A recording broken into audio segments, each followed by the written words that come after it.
अस्सलाम वालेकुम, welcome back to our channel Inspirant. आज की वीडियो में हम डिस्कस करने जा रहे हैं subject specialist physics past paper जो कि हेड किया गया था केवीपीएससी गवर्नमेंट 2019 में। तो ये हमारी वीडियो का थर्ड पार्ट है। तो बाकी जो दो पार्ट हैं वो हमने अपने चैनल पर अपलोड कर दिए हैं और उसका लिंक हम डिस्क्रिप्शन में दे देंगे। तो आज हम थर्ड पार्ट स्टार्ट करते हैं। विद द नेम ऑफ अल्लाह, बिस्मिल्लाहिर्रहमानिर्रहीम। तो आज अपने फर्स्ट एमसीक्यू की तरफ जो कि हमारे पास है कि what is the coefficient of mutual inductance, यानी कि हमने कोएफिशिएंट ऑफ म्यूचुअल इंडक्टेंस हमने फाइंड करना है। तो what is mutual induction, m को हमने फाइंड करना है। उसके बाद नेक्स्ट पार्ट कहते हैं when magnetic flux change bye 2 * 10⁻², यानी मैग्नेटिक फ्लक्स चेंज हो रहा है तो मैग्नेटिक फ्लक्स लिख देते हैं।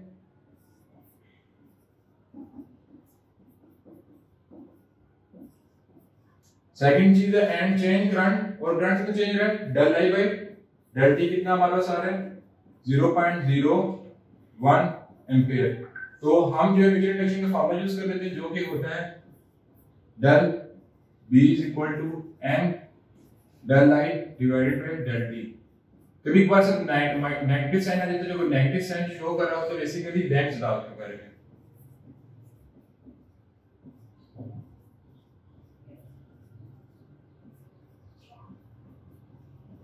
अब ये लेंस ला क्या होता है, लेंस ला एक ऐसा सोर्स होता है जो अपनी मतलब कि जितनी भी मतलब उसके अगर लेंस ला लगा हुआ है तो अपनी सोर्स को अपोज करेगा, यानी जो भी हमारे पास ईएमएफ बन रही होगी इसको अपोज कर रहा होगा।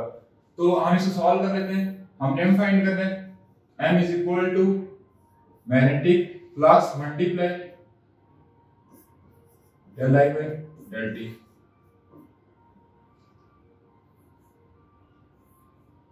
वैल्यू पुट कर लेते हैं। मैग्नेटिक फ्लक्स की हमारे वैल्यू है 2 * 10⁻⁻² और del I by del t की 0.01। जस्ट मैं ऊपर लेके जाऊंगा, इसको पहले मैं कन्वर्ट करता हूं सिग्निफिकेंट फिंगर में, तो ये हो जाएगा 1 * 10⁻², क्योंकि यहां पे डॉट होगा तो इधर शिफ्ट करूंगा तो 2 डिजिट कवर करेगा तो नेगेटिव साइन आ जाएगा। तो जब इसको ऊपर ट्रांसफर करके ले जाएंगे तो 2 * 10⁻² मल्टीप्लाई 10⁻²+2, ये दोनों कैंसिल आउट हो जाएंगे और हमारे पास 2 रह जाएगा। और हमारे पास 2 आ गया, हमारे पास 2 आ गया। और हमें पता होना चाहिए कि म्यूचुअल इंडक्शन का यूनिट होता है 200। So right answer is first one 200। Move करते हैं नेक्स्ट एमसीक्यू की तरफ।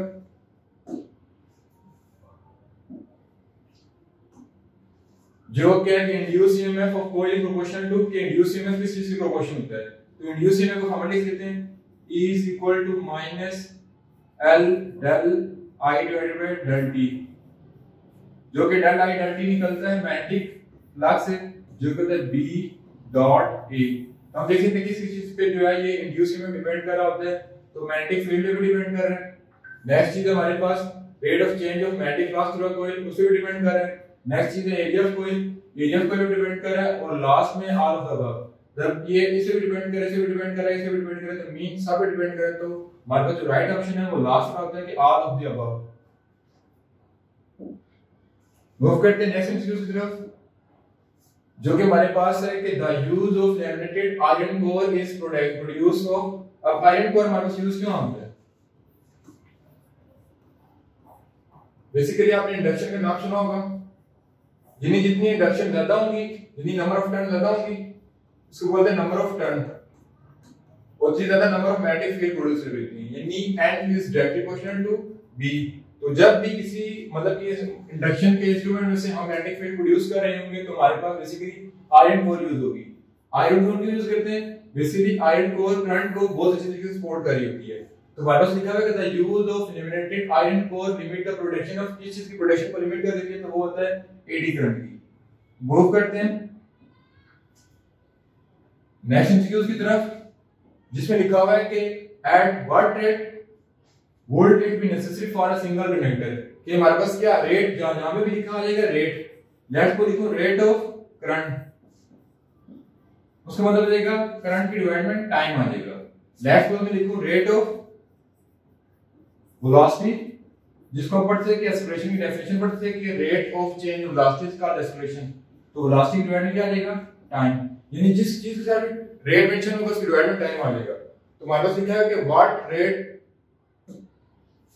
would be necessary for a single conductor to cut off the flux in order that current of 1.2 milli henry. हमारे पास given है कि करंट कितना है 1.2 milli henry, sorry 1.2 milli ampere flow through it when resistor कितना हमारे पास 10 ओम is connected across its end। यानी हमारे पास इस क्वेश्चन में करंट गिवन है और रेजिस्टेंस गिवन है, हमने फाइंड करना है, रेट फाइंड करना है। तो रेट वन हो जाएगा करंट इनटू आर। ये कैसे आएगा del D divided by del T. जब से करेंगे तो हमारे पास आई आर इक्वल होता है, आई की हमारे पास वैल्यू कितनी है 1.2 मिली एंपियर और आर कितना है 10। जब हम दोनों मल्टीप्लाई कर देंगे बेसिस सेम है तो पावर क्या हो जाएगी ऐड। सो आंसर आ जाएगा 1.2 into 10 की पावर 2 minus 2। तो राइट आंसर इज 1.2 into 10 की पावर -2 जो कि हमारे पास है सेकंड वन। मूव करते हैं नेक्स्ट एमसीक्यू की तरफ जो कि हमारे पास है कि ampere law is concerned with any ampere law किस से कंसर्न होता है। एक चीज याद रखना कि मैग्नेटिक फील्ड उस वक्त प्रोड्यूस होगी जब हमारे पास कोई भी वो मतलब कि चार्ज है मैग्नेटिक फील्ड चार्ज, जब भी हमारे पास कोई भी कॉइल होगी उसके अंदर फोर्स प्रोड्यूस हो रही होगी। तो हमारे पास लिखा हुआ है कि ampere law is concerned any ampere law का प्रोड्यूस होता है जब फोर्स ऑन करंट के force of wire carrying current in the magnetic field. यानी आपने एम्पियर लॉ की डेफिनेशन पढ़ी होगी the force having current carrying inductor is called ampere law. यानी ऐसा कोई भी मतलब कि मैग्नेटिक फील्ड जिस पे फोर्स इंपैक्ट कर रही होगी उसको बोलेंगे एम्पियर लॉ। तो हमारे पास जो राइट ऑप्शन है वो फर्स्ट वन है। मूव करते हैं नेक्स्ट स्लाइड की तरफ जो कि हमारे पास लिखा है कि when a charge particle move through magnetic field it suffered a change in. यानी कि हम चार्ज पार्टिकल जब मूव करते हैं तो हमारे पास उसमें क्या चीज चेंज होती है, एक चार्ज भी चेंज हो रहा है, एनर्जी भी चेंज हो रही है, मास भी चेंज हो रहा है। क्योंकि बेसिकली हमारे पास जो चार्ज पार्टिकल फार्मूला होता है उसमें मास भी नहीं यूज होता, एनर्जी भी यूज नहीं होती, चार्ज यूज होता है, उसमें खाली यूज होता है मोशन, यानी मोशन ईएमएफ को यूज कर लेते हैं। तो हमारे पास जो राइट ऑप्शन है वो है लास्ट वन। मूव करते हैं नेक्स्ट एमसीक्यू की तरफ जो क्या कि आ मैग्नेटिक फील्ड यानी मैग्नेटिक फील्ड क्या करती है। तो एक चीज याद रखना कि magnetic field always exert a force on charge. यानी मैग्नेटिक फील्ड जो है चार्ज पार्टिकल पे फोर्स एक्सर्ट कर रही होती है। तो देखते हैं कौन सा ऑप्शन हमारा करते हैं। तो फर्स्ट वन है always exert force on charge particle जो कि राइट वन है। बाकी सेकंड वन देख लेते हैं नेवर एक्सर्ट फोर्स जो कि क्रॉस हो गया क्योंकि magnetic field always exert force यानी कि वो हर सूरत में चार्ज पार्टिकल पे फोर्स लगा रही है। थर्ड क्या कहते हैं exert force on neutral particle. Neutral particle magnetic field में होते ही नहीं है। लास्ट है exert if charge particle is moving. तो हमारे पास जो बेसिकली जो मैग्नेटिक फील्ड फोर्स को लगाते हैं जब चार्ज स्टेबल होता है, इसमें चार्ज स्टेबल है मूव कर रहा है। तो हमारे पास जो राइट ऑप्शन है वो है फर्स्ट वन। मूव करते हैं अपनी नेक्स्ट स्लाइड की तरफ जिसमें लिखा हुआ है कि if current flow downward the wire in direction of line of force. यानी एक करंट की डायरेक्शन डाउनवर्ड हो तो हमारे पास क्या अपवर्ड होगा, डाउनवर्ड होगा, एंटी क्लॉकवाइज होगा और क्लॉकवाइज होगा। तो इसको हम समझने के लिए हम राइट हैंड रूल दे देते हैं। फ्लेमिंग राइट हैंड रूल जिसमें क्या कहा जाता है कि curl your finger in right direction that your thumb will indicate the direction of current. कि हमारी मतलब कि जो हमारा मैग्नेटिक फील्ड है उसको इस तरह पकड़ो कि जो हमारा थंब हो वो इंडिकेट करो डायरेक्शन ऑफ करंट। यहाँ पे लिखा हुआ कि करंट फ्लो डाउनवर्ड यानी अगर करंट की डायरेक्शन डाउनवर्ड हो जाएगी तो किस डायरेक्शन मूव करेगी एंटी क्लॉकवाइज। अगर अपवर्ड होगी फिर किस डायरेक्शन मूव करेगी क्लॉकवाइज। तो हमारे पास जो राइट ऑप्शन है वो है एंटी क्लॉकवाइज। मूव करते हैं नेक्स्ट स्लाइड की तरफ जिसमें लिखा हुआ है two free parallel straight wire carrying current in opposite direction. मैं दो वायर ड्रॉ कर लेता हूं, एक ये और एक ये। कैरिंग करंट दोनों के अंदर करंट है इन ऑपोजिट डायरेक्शन यानी एक इस डायरेक्शन में करंट फ्लो कर रही है, इस डायरेक्शन में करंट फ्लो कर रही है। जबकि टू पैरेलल पैरेलल मीन दोनों आपस में सेम होंगी। फिर क्या वो एक दूसरे को अट्रैक्ट करेंगी, रिपेल करेंगी या does not effect each other, एक दूसरे को इंपैक्ट नहीं करेंगी। और लास्ट में हमारे पास है get rotated to be perpendicular यानी एक दूसरे के परपेंडिकुलर मूव कर रही होंगी।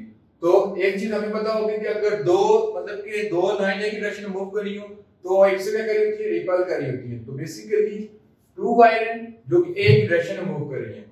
जब एक चीज एक डायरेक्शन में मूव करेगी तो क्या कर रही होगी, एक दूसरे को अट्रैक्ट कर रही होगी। लेकिन लेट्स सपोज ये दोनों वायर ऑपोजिट डायरेक्शन में होती तो उससे क्या करती है, अट्रैक्ट कर रही होती है। तो जो राइट ऑप्शन है वो है रिपेल ही करता है, क्योंकि जो उनके अंदर करंट है वो सेम है। तो अगर करंट सेम होगा तो चार्ज सेम होगा, तो अगर चार्ज सेम हो तो same charges repel each other. तो राइट ऑप्शन हमारे पास बनता है बी। मूव करते हैं नेक्स्ट स्लाइड की तरफ, जो क्या है कि when a magnet is heated, यानी जब हम मैग्नेट को हीट करते हैं तो हमारे पास क्या हो जाता है, उसकी स्ट्रेंथ क्या हो जाती है, डिक्रीज हो जाती है। मूव करते हैं नेक्स्ट इंट्रोड्यूस की तरफ, जो कि हमारे पास है कि the strength of electric field is related, यानी जो इलेक्ट्रिक फील्ड की स्ट्रेंथ होती है वो किस पर डिपेंड करेगी, में से momentum of charge, kinetic energy of charge, the force acting on the charge and the magnitude of charge. एक चीज फिर आपको बताई थी कि जो है बेसिकली मैग्नेटिक फील्ड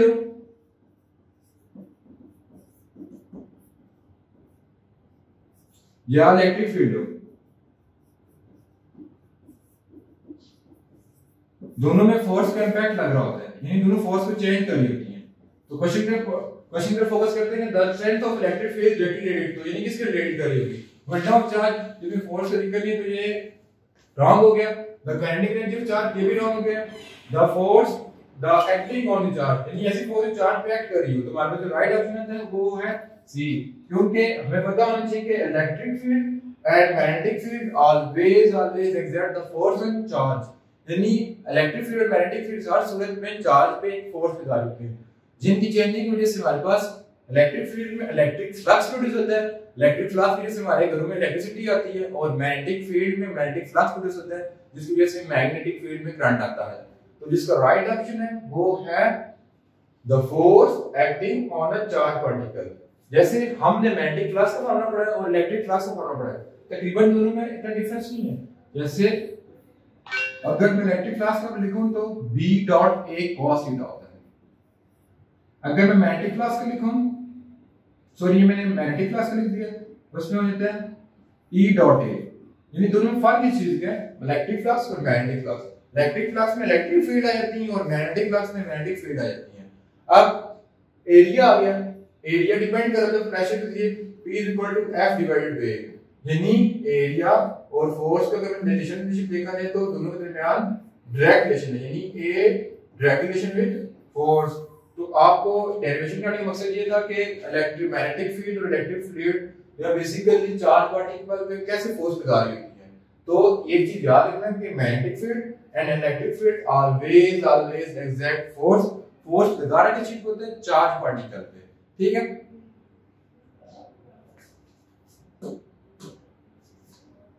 यहाँ तक था हमारा थर्ड पार्ट। तो इंशाल्लाह नेक्स्ट वीडियो में हम लेंगे इसका फोर्थ पार्ट, जिसमें हम कवर करेंगे 36 से 45 तक। तो इंशाल्लाह उम्मीद करता हूँ ये वीडियो पसंद आई होगी। तो अगर आपने इससे पीछे जो पार्ट मिस किया, जैसे पार्ट 1 में हमने 1 से 13 तक अपलोड की थी, पार्ट 2 में हमने 13 से 25 तक अपलोड की है। अगर आपने वो वीडियो नहीं देखी तो हम डिस्क्रिप्शन में उसका लिंक दे देंगे, तो उसको विजिट कीजिएगा। तो उम्मीद करता हूँ आज की वीडियो आपको पसंद आई होगी। तो अगर आपको कोई भी क्वेश्चन है तो कमेंट सेक्शन में पूछ सकते हैं। तो नेक्स्ट वीडियो तक अल्लाह हाफिज।